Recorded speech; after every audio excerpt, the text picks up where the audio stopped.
आज की हमारी कहानी है the wolf in sheep's clothing. भेड़िया भेड़ के कपड़ों में, यानी कि भेड़िया भेड़ की खाल में। यानी कि एक भेड़िए ने क्या किया, जो भेड़ थी उसकी खाल को ओढ़ लिया, उसकी खाल को पहन लिया। कहानी पढ़ेंगे तो समझ में आएगी पूरी बात। अ कनिंग वुल्फ, कनिंग का मतलब होता है चालाक। एक चालाक भेड़िया वंस एक बार सोचा, यानी कि एक बार एक चालाक भेड़िए ने सोचा टू हिमसेल्फ, यानी कि उसने अपने मन ही मन में सोचा, स्वयं ही सोचा, if I wear the sheeps skin, if I wear यदि मैं पहन लेता हूँ, द शीप्स स्किन कि यदि मैं किसी भेड़ की खाल को पहन लेता हूँ, and find a flock of sheep, flock का मतलब होता है झुंड, कि मैं भेड़ की खाल को पहन लेता हूँ और अगर भेड़ों के एक झुंड को ढूंढ लेता हूँ, I will no longer be hungry, तो फिर मैं और ज़्यादा भूखा नहीं रहूँगा। नो लॉन्गर का मतलब होता है लंबे समय तक नहीं, और नहीं। I will no longer be hungry, फिर तो लंबे समय तक मुझे जो है भूखा नहीं रहना पड़ेगा, मैं भूखा नहीं रहूँगा। तो ये दिमाग उसने अपने मन ही मन लगाया। ही पुट इट, इट यहाँ पे आया है भेड़ की स्किन के लिए, भेड़ की खाल के लिए। He put it over his on body, on body का मतलब है स्वयं की बॉडी।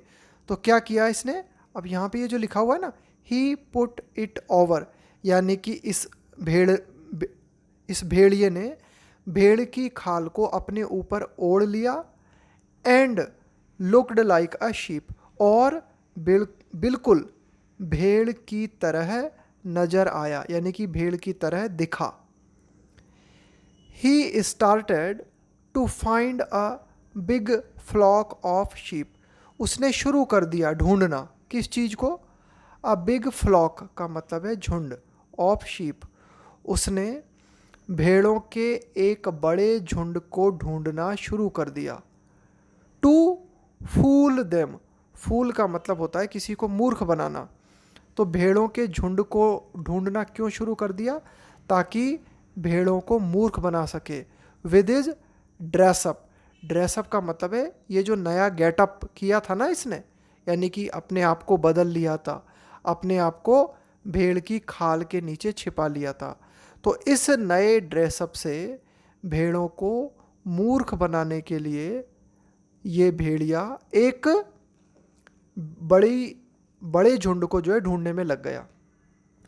फाइनली, अंततः, he found a flock of sheep, finally क्या हुआ, ही फाउंड उसने ढूंढ लिया, अ फ्लॉक ऑफ शीप भेड़ों का एक झुंड उसे मिल गया, एंड क्वाइटली जॉइंड देम, और चुपचाप ये भेड़िया जो था भेड़ों के झुंड में शामिल हो गया।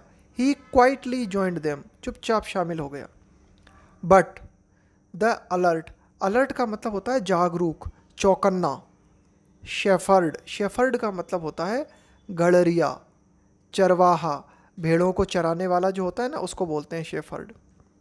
But the alert shepherd new something was different, लेकिन ये जो गड़रिया था इसको पता चल गया कि कुछ तो गड़बड़ थी, कुछ तो बात अलग थी। द अलर्ट शेफर्ड, कि जो चौकन्ना गड़रिया था उसने ये जाना, उसे ये पता चल गया कि समथिंग वाज डिफरेंट, कि कुछ तो अलग था। इसके बाद क्या हुआ, ही थॉट, इस गड़रिए ने सोचा, let me carefully see him, कि इसे ध्यान पूर्वक देखता हूँ। Let me carefully see him, him यहाँ पे आया है भेड़िए के लिए। तो गड़रिए ने अपने मन में सोचा कि इसे ध्यान से देखता हूँ। This is not a sheep, यह भेड़ नहीं है। इट इज़ अ वुल्फ, यह एक भेड़िया है। He decided to teach him a lesson. देखो, टीच समवन अ लेसन, इसका मतलब होता है किसी को सबक सिखाना। तो ये जो गडरिया था, इसने भेड़िए को सबक सिखाने का डिसाइड किया। ही टाइड, टाइड का मतलब होता है बांधना, अ रोप का मतलब है रस्सी, टू द वोल्फ्स टेल। अब इस गडरिये ने क्या किया, जो भेड़िए की पूंछ थी उसको रस्सी से बांध दिया। एंड हंग हिम, हंग का मतलब है लटकाना किसी को, and hung him from the branch of a tree. और उस उस भेड़िए को क्या किया, पेड़ की एक शाखा से लटका दिया। And hung him from the branch of a tree. ये जो हैंग है ना, इसकी सेकंड फॉर्म होती है हंग, है ना। तो फाइनली चरवाहे ने या गडरिये ने क्या किया, जो भेड़िया था उसकी पूंछ को रस्सी से बांधा और इस भेड़िए को पेड़ की एक शाखा से लटका दिया। देखो ये दिख रहा है ना कैसे लटका दिया। क्या है मॉरल इस कहानी का? बिवेयर ऑफ, बिवेयर के साथ में ऑफ प्रेपोजिशन आता है, ध्यान रखना। बिवेयर का मतलब होता है सावधान रहना, बच के रहना, चौकन्ना रहना। इनेमीज, उन शत्रुओं से बच के रहो, उन शत्रुओं से सावधान रहो। हु थिंक, जो कि सोचते हैं, दे में फूल यू, यानी कि ऐसे दुश्मन जो ये सोचते हैं कि वे आपको मूर्ख बना सकते हैं, तो ऐसे दुश्मनों से सावधान रहो।